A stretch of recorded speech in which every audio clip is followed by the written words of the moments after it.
Ni kenshi tugenda twumva ngo Perezida runaka yatowe asimbura undi waruriho ku butegetsi, ngo bamwe barwanye bashyiraho undi mukuru w'igihugu, cyangwa ngo umusirikare runaka ukomeye mu gihugu yifashe guverinoma yose ayihirika ku butegetsi.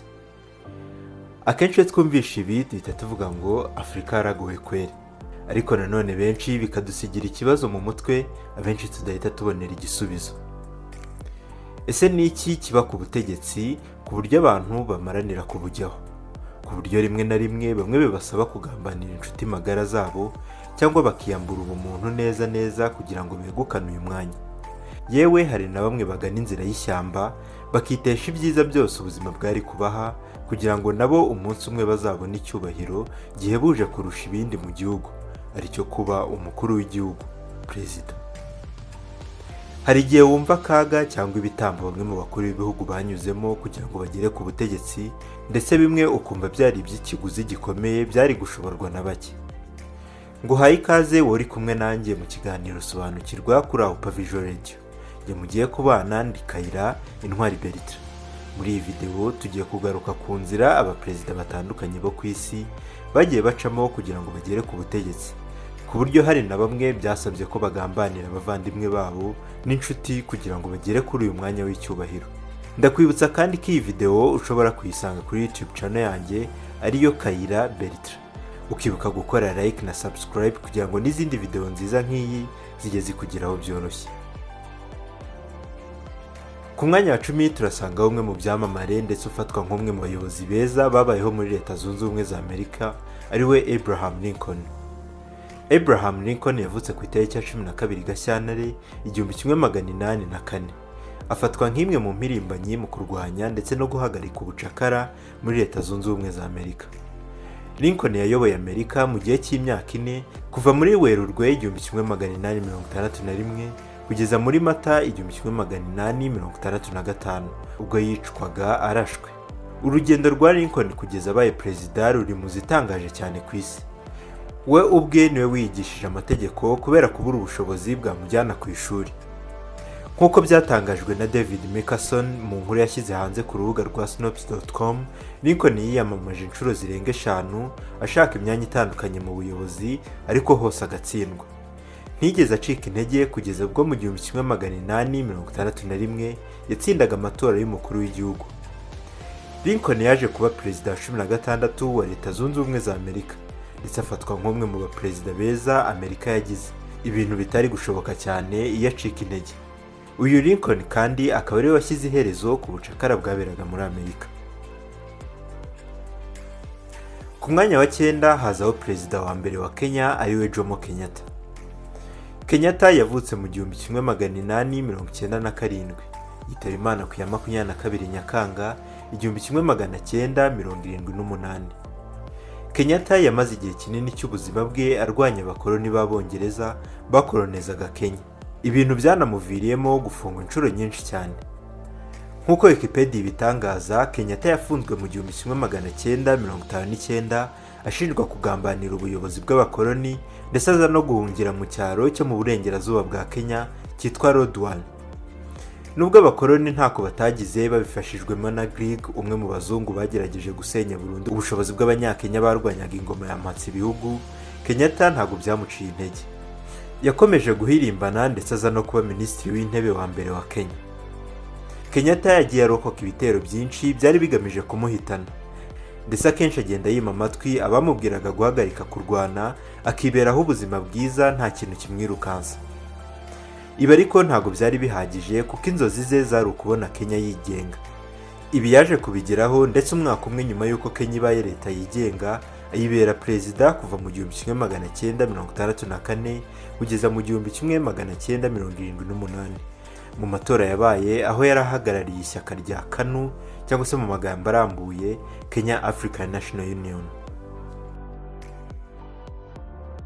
Ku mwanya wa 9 turasangaho ikirangirire Nelson Mandela, ufatwa na benshi nk'intwari ya Afurika. Nyakwigendera Madiba Mandela ni umwe mu bantu banze gutsindwa mu gihe cya apartheid muri Afurika y'Epfo.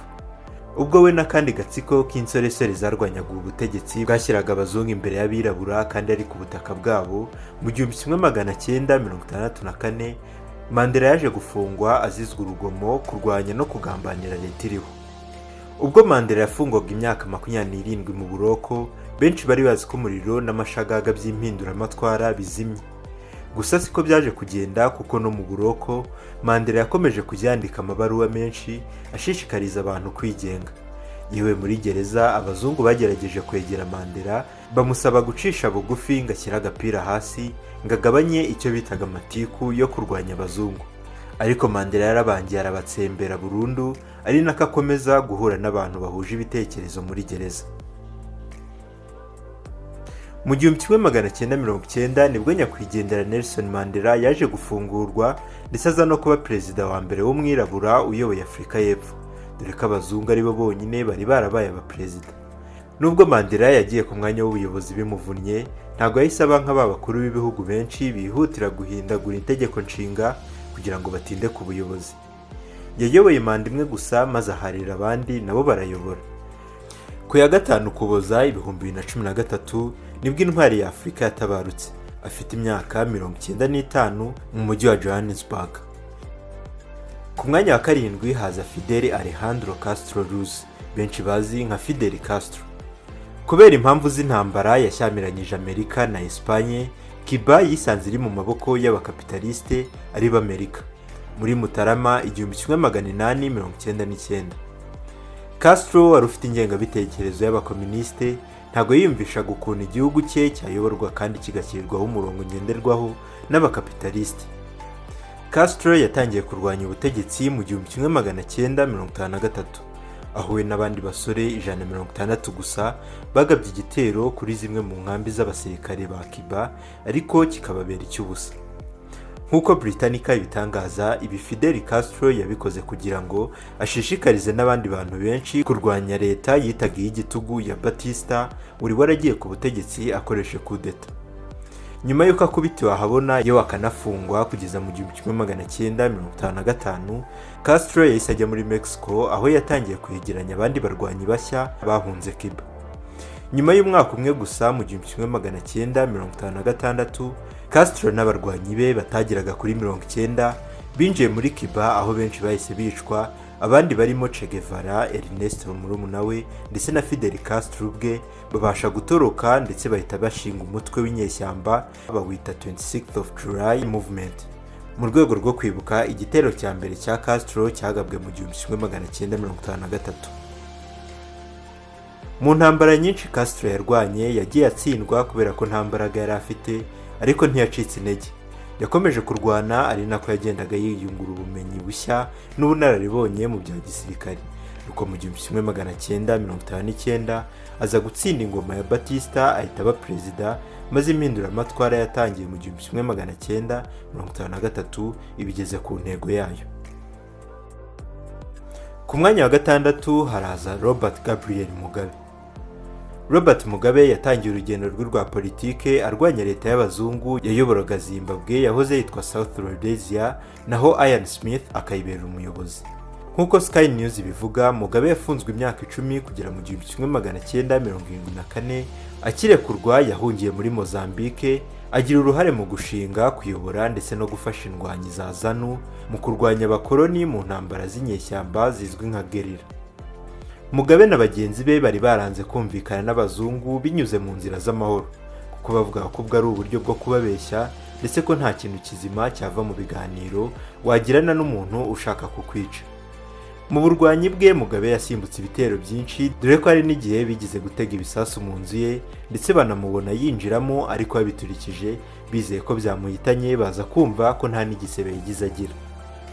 Mu 1966 ubwo Mugabe yari ari mu buroko, yapfushije umwana we w'umuhungu, ariko yangirwa na leta y'abazungu kujya kumushyingura.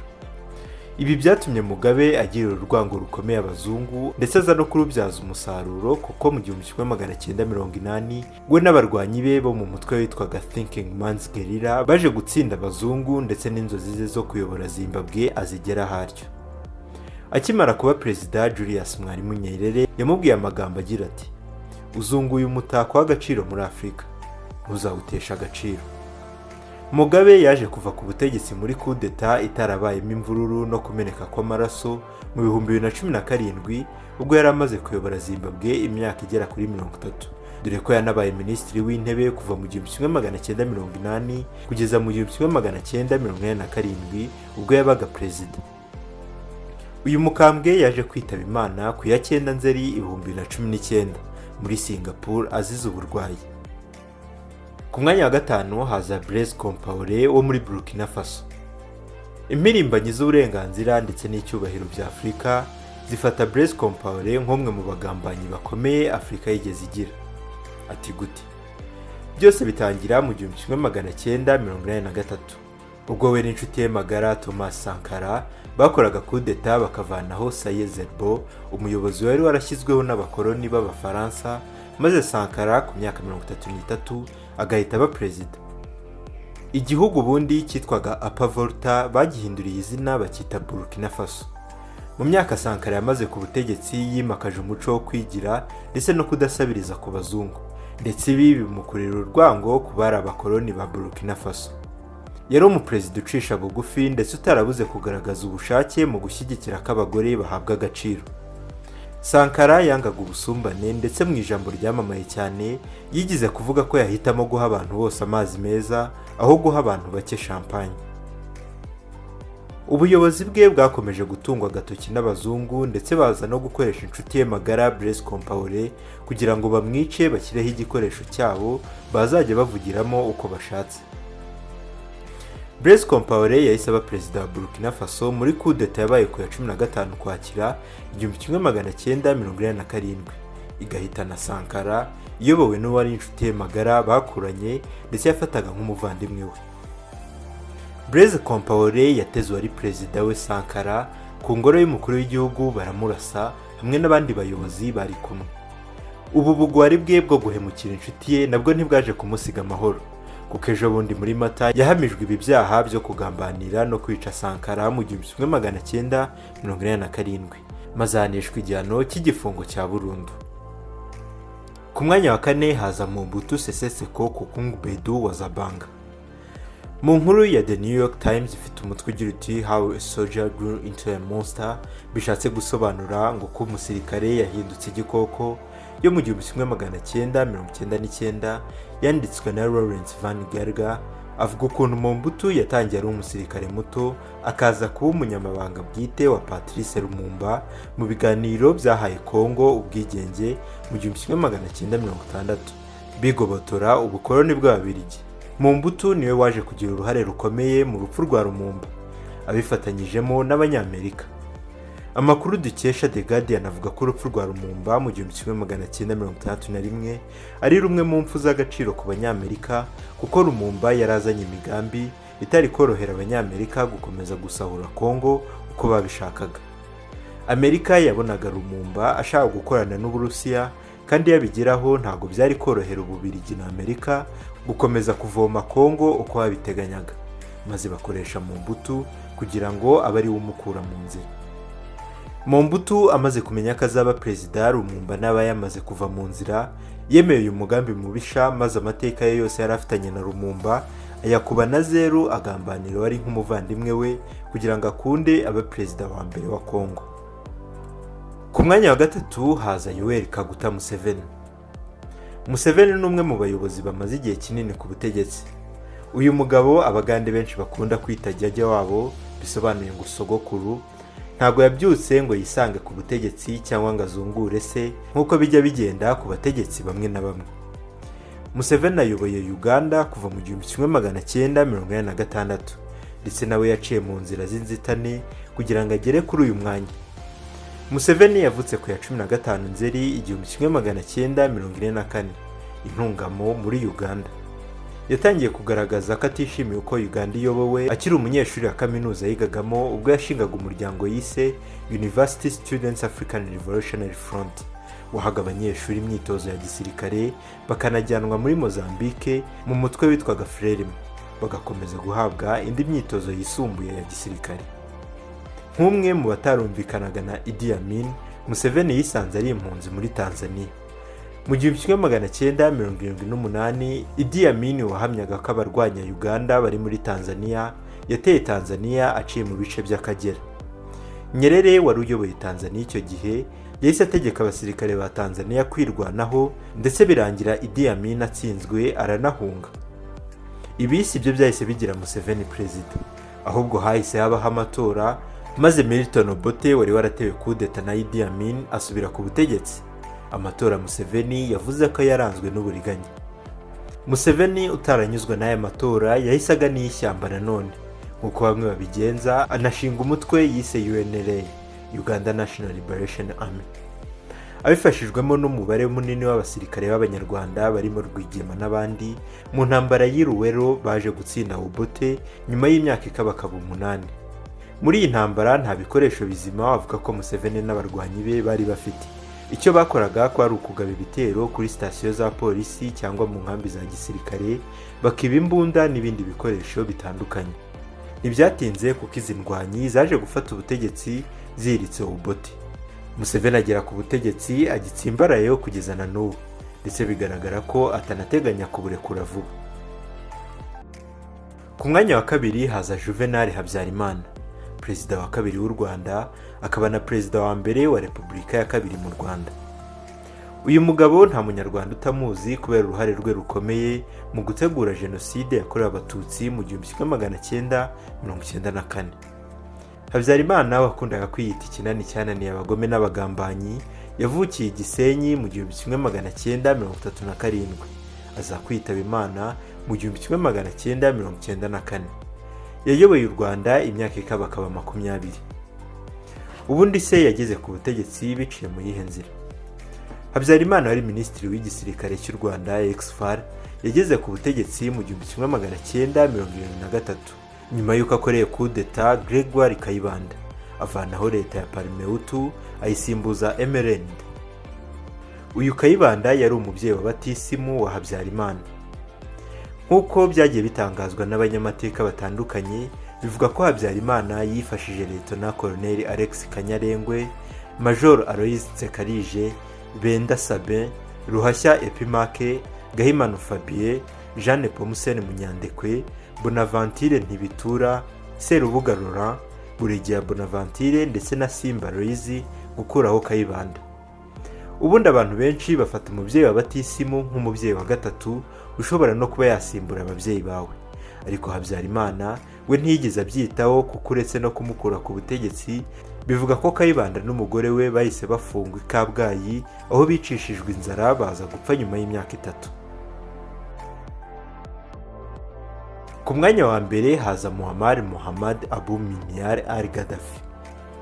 Biragoye gusanga umuntu utazi iby'urupfu rwa Muammar Gaddafi kubera ukuntu byacishwaga kuri radio na televiziyo hafi ku isi yose. Ku ya 20 Ukwakira 2011 nibwo umuyobozi wa Libya yishwe apfiriye i Sirte muri Libya. Muammar Gaddafi yayoboye Libya mu gihe kirega imyaka 30.